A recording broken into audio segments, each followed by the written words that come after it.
வாங்க குழந்தைகளா, உங்க பாட்டி வந்திருக்கேன். எனக்கு ரொம்ப நாளா ஒரு விஷயத்தை உங்களோட பகிர்ந்துக்க ஆசை. இன்னைக்கு நம்ம பார்க்க போற இந்த விளக்கம் ரொம்ப ரொம்ப அழகான, நெஞ்ச தொடுற ஒரு கதை. மேகங்களின் கதை.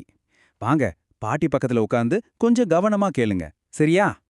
என் செல்லப்பாத்தி கவிதா, அவளுக்கு வானத்துல மிதக்கிற அந்த பஞ்சு மாதிரி மேகங்கள்னா அவ்ளோ பிடிக்கும். அவ ஒரு பெரிய ரொம்ப உயரமான மலை அடிவாரத்துல வாழ்ந்து வந்தா.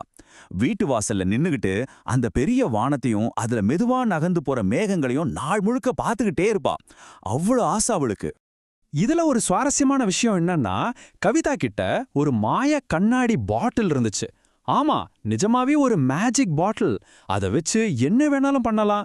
ஒரு நாள் என்ன நடந்துச்சு தெரியுமா? அவன் நேரா அந்த பெரிய மலையோட உச்சிக்கு மேல ஏறி போனான். அங்க போய் தன்னோட அந்த மாய கண்ணாடி பாட்டில மெதுவா திறந்தா. பாட்டில திறந்த உடனே ஒரு பெரிய விந்தை நடந்துச்சு. வானத்துல இருந்த அந்த பெரிய மேகங்கள் எல்லாம் அப்படியே கொஞ்சம் கொஞ்சமா சுருங்கி அந்த பாட்டியலுக்குள்ள வந்து ஒளிஞ்சுகிச்சு. கவிதாவுக்கு இந்த அழகான மேகங்கள் எல்லாம் எனக்கு மட்டும்தான் சொந்தம்னு ஒரு சின்ன ஆசை. அதனால பாட்டில இறுக்கமா மூடி அறைக்குள்ள பத்திரமா வச்சுக்கிட்டா. ஆனா இப்ப வானத்தை பாருங்க, அந்த அழகான மேகங்களே இல்லாம வானம் அப்படியே வெறிச்சோடி போச்சு. பாத்தீங்களா? சுத்தமா ஒண்ணுமே இல்ல. அவ செஞ்ச இந்த சின்ன காரியம் எவ்வளவு பெரிய கஷ்டத்தை கொடுத்துச்சுன்னு யோசிச்சு பாருங்க. வானத்துல மேகங்கள் இல்லனா மழை வராது. மழை இல்லனா என்னாகும்? பச்சை பசேல்னு இருந்த செடிகள் எல்லாம் அப்படியே காஞ்சு போச்சு. பாவம், காட்டுல இருந்த சின்ன சின்ன விலங்குகள் எல்லாம் குடிக்க ஒரு சொட்டு தண்ணீர் கூட இல்லாம ரொம்பவே தவிச்சு போச்சு. தண்ணியே இல்லாத ஒரு உலகத்தை நினைச்சு பாருங்க. அது ரொம்ப சோகமான விஷயம் இல்லையா? இத சொல்லும்போதே எனக்கு ரொம்ப கஷ்டமா இருக்கு. நான் என் குழந்தைங்க மாதிரி ஆசையா வளர்த்த செடிகள் எல்லாம் வாடி போறத பார்த்து என் கண்ணுல இருந்து தாரதாரையா கண்ணீர் வந்துச்சு.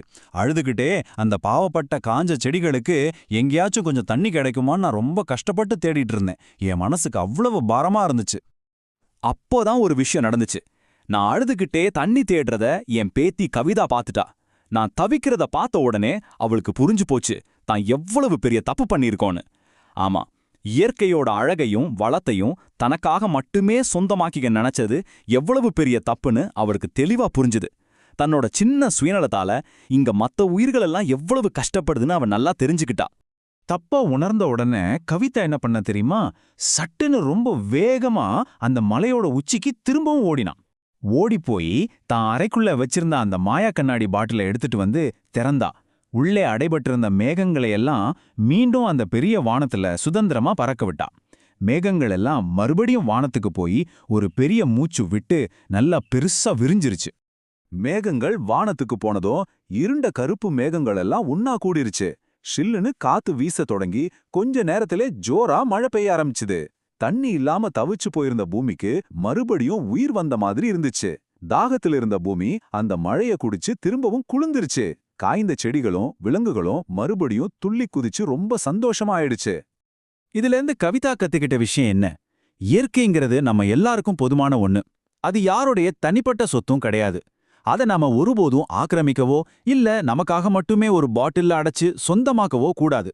இயற்கையை சுதந்திரமா விடுறதுல தான் அதோட உண்மையான அழகே இருக்குன்னு என் பேத்தி கவிதா ரொம்ப தெளிவா புரிஞ்சுக்கிட்டான். குழந்தைங்களா, நாம இந்த விளக்கத்தோட முடிவுக்கு வந்துட்டோம். இயற்கை ரொம்பவும் சுதந்திரமானது, அது நம்ம எல்லாருக்கும் சொந்தமானது. அப்படின்னா இன்னைக்கு இந்த பூமிக்கு உங்களோட அன்பை நீங்க எப்படி வெளிப்படுத்த போறீங்க? வீட்டில் இருக்கிற ஒரு சின்ன செடிக்கு தண்ணி ஊத்துவீங்களா? இல்ல தாகமா இருக்க ஒரு பறவைக்கு கொஞ்சம் தண்ணி வைப்பீங்களா? கொஞ்சம் யோசிச்சு பாருங்க. இயற்கையை நேசிப்போம், அதை பாதுகாப்போம். உங்களை இன்னொரு அருமையான விளக்கத்தோட மீண்டும் சந்திக்கிறேன்.